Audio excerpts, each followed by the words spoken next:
Wife smashed an egg with a fetus without remorse, sold my late mother's bracelet as a prank, and wrote about running over geese. I'm a 37-year-old man and my lovely wife, 36, and I have little to no problems with each other. However, upon noticing little things that are mounting up to a rather terrifying level, I'm not sure I can ignore this anymore. She's a great person. She's done so much for me this whole marriage and respects that I do not want to have sex after a rather traumatizing experience that I don't need to get into. She does little things that shows she listens and cares about me, and I do the same for her. I want to stay with her because we've been married for 10 years now and she is all I know, but lately I just don't know what's going on and why she's acting the way that she is. The first notable time was when we found an egg on the curb. We assumed it was from our neighbor, given that they have chickens and maybe an egg roll out or something. Without a second thought, my wife stomped on the egg. Now, I would have been fine had it been an infertile egg or a cooking egg without anything, but the entire fetus was seen and I threw up. She laughed, saying that it was funny and at least the neighbors don't have to worry about another chicken. I told myself that it was just an egg and she had no idea that there would be a fetus in it, but her reaction afterwards rattled me.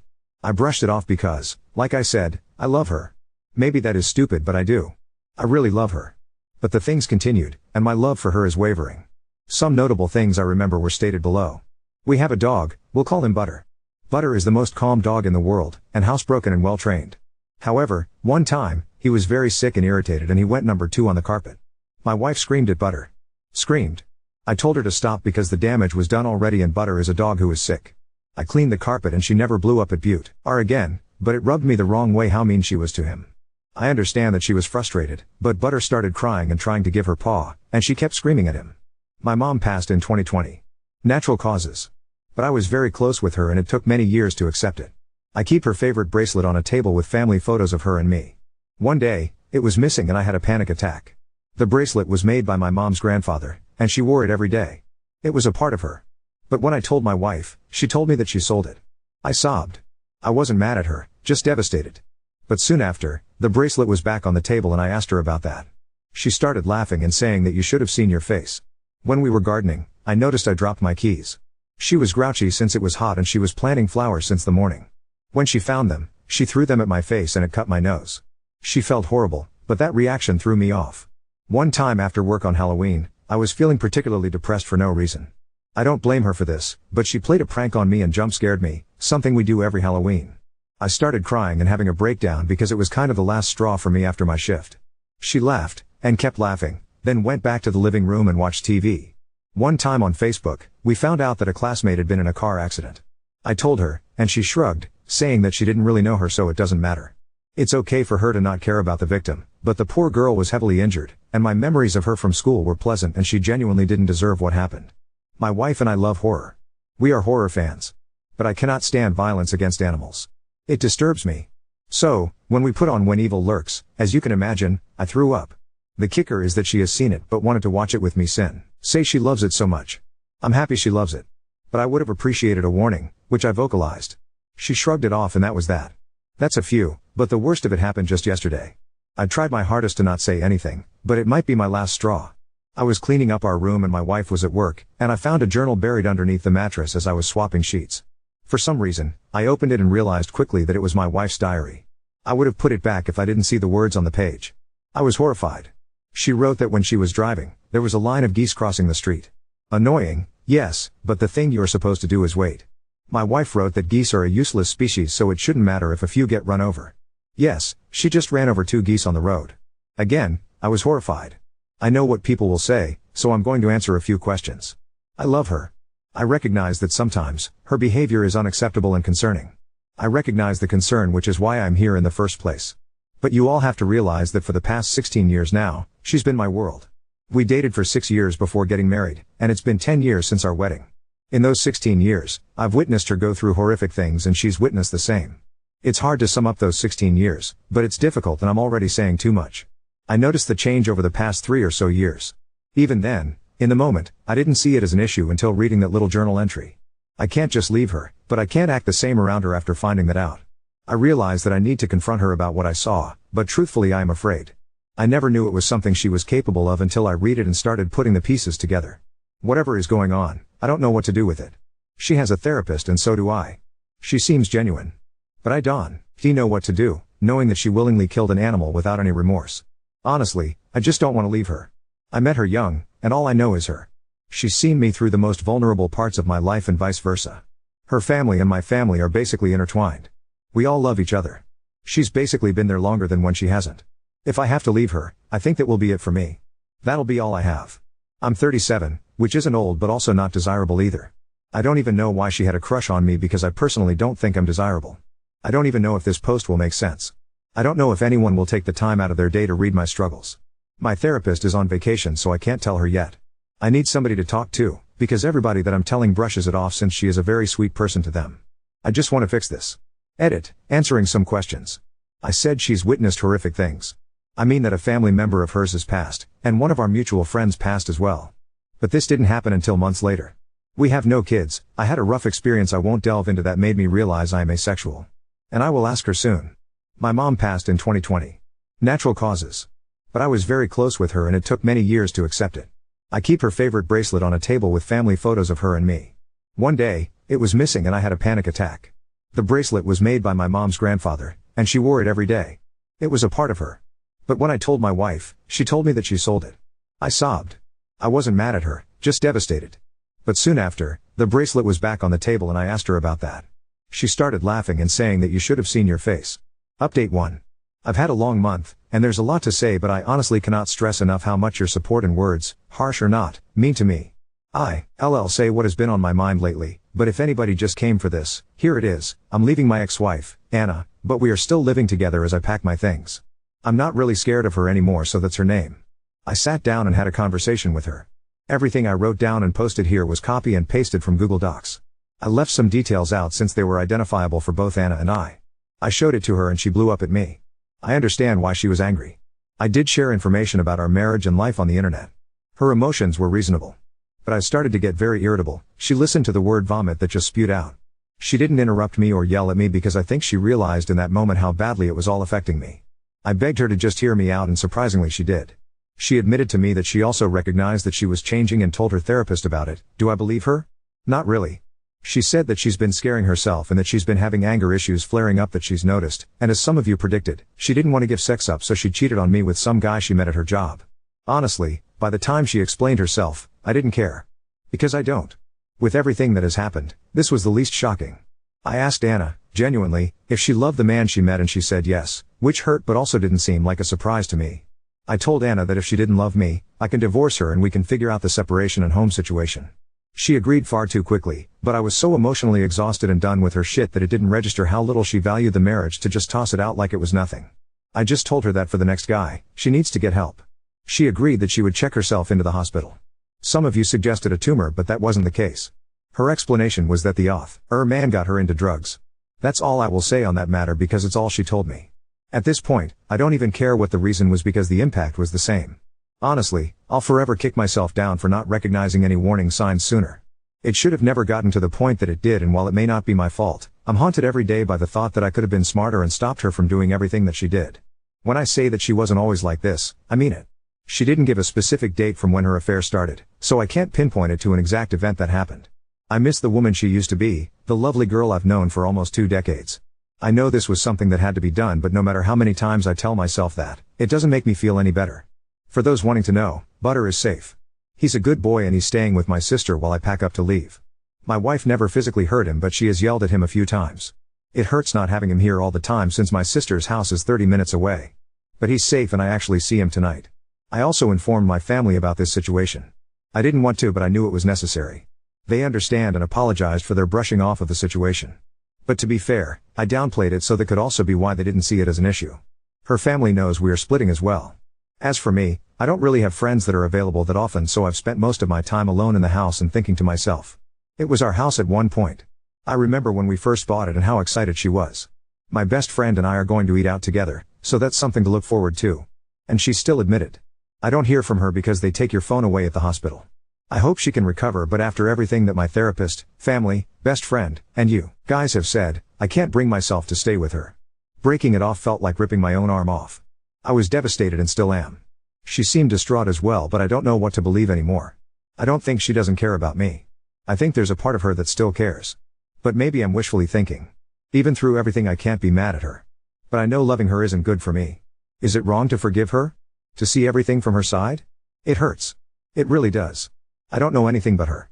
It feels like my life is over even though it isn't. I don't want to date again, but I just want to connect with other people.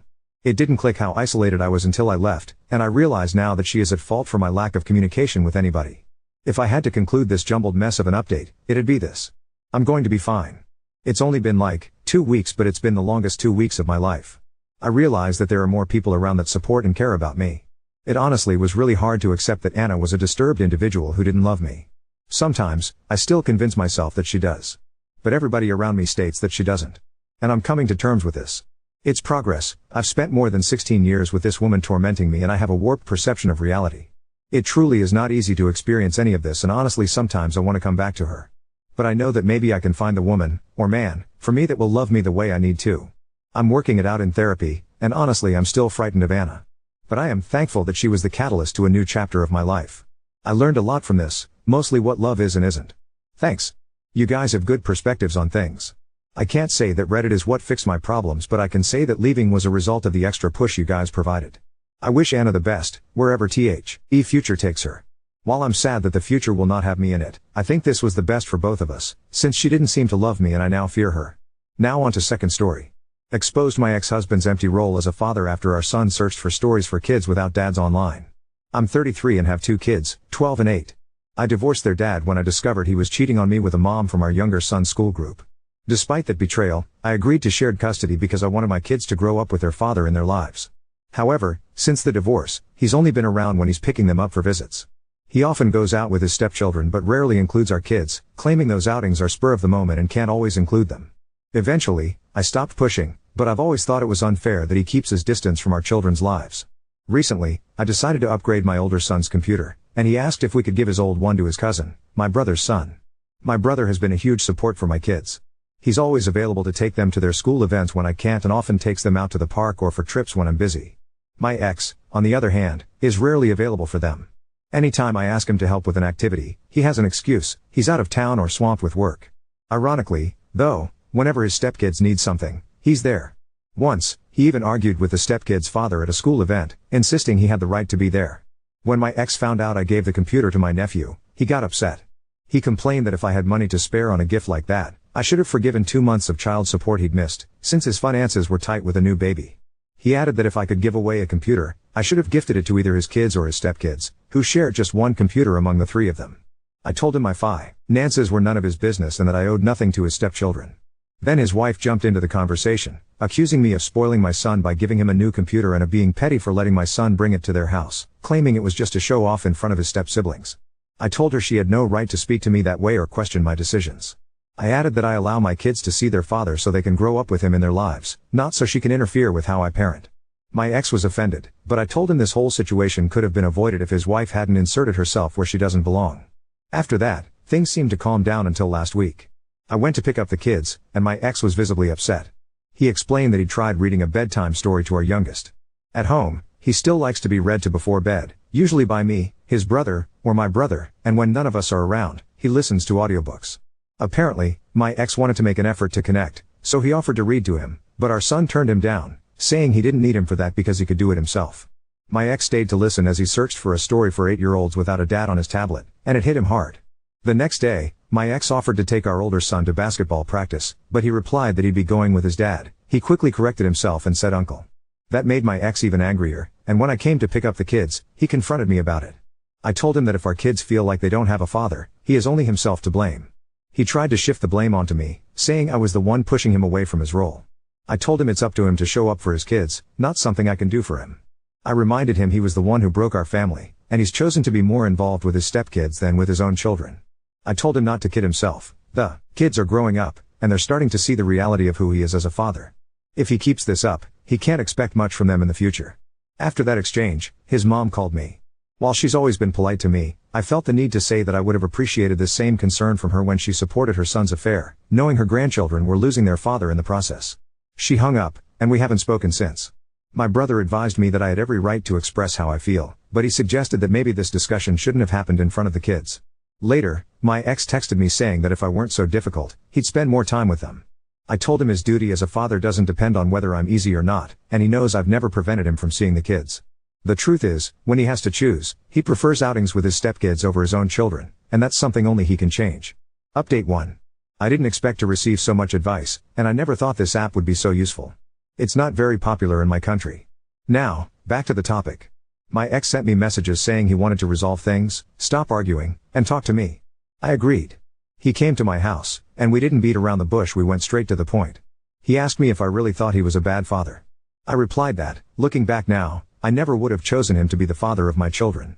He said it wasn't easy for him, and I answered that it wasn't easy for me either because I take on both his role and mine.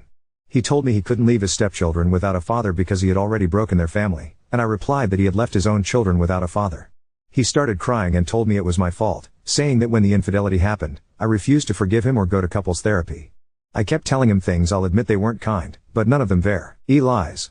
He asked me if, given his current state, I didn't feel sorry for him, and I said no.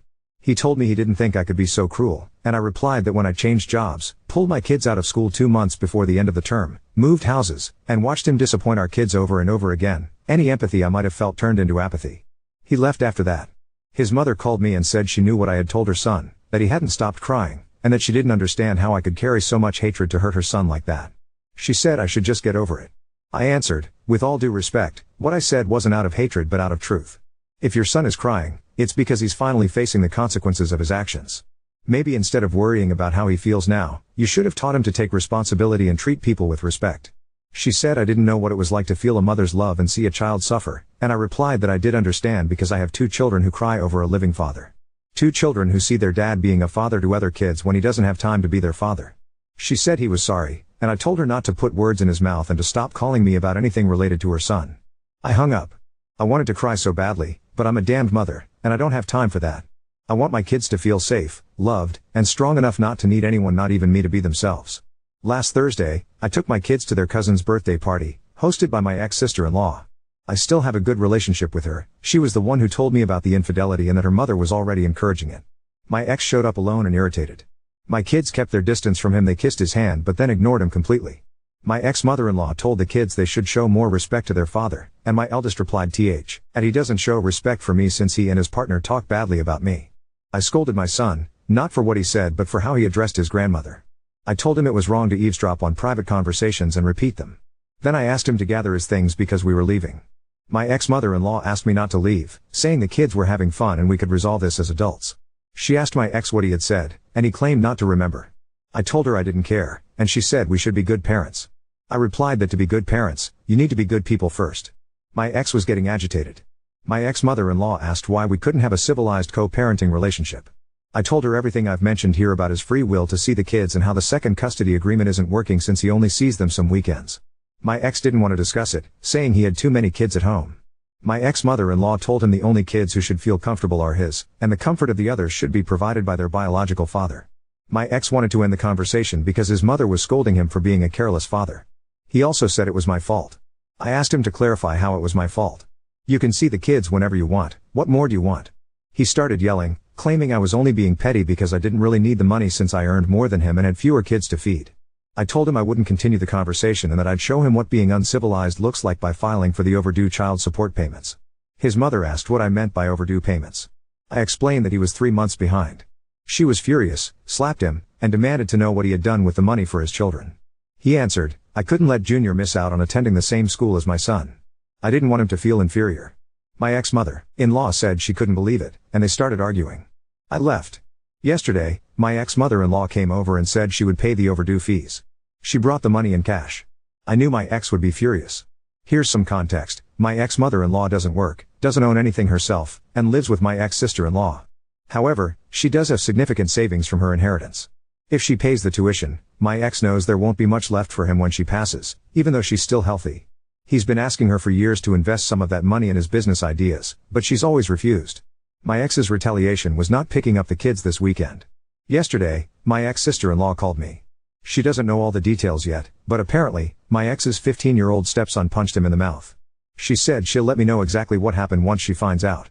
And before anyone asks, the new custody agreement will likely take a year to finalize.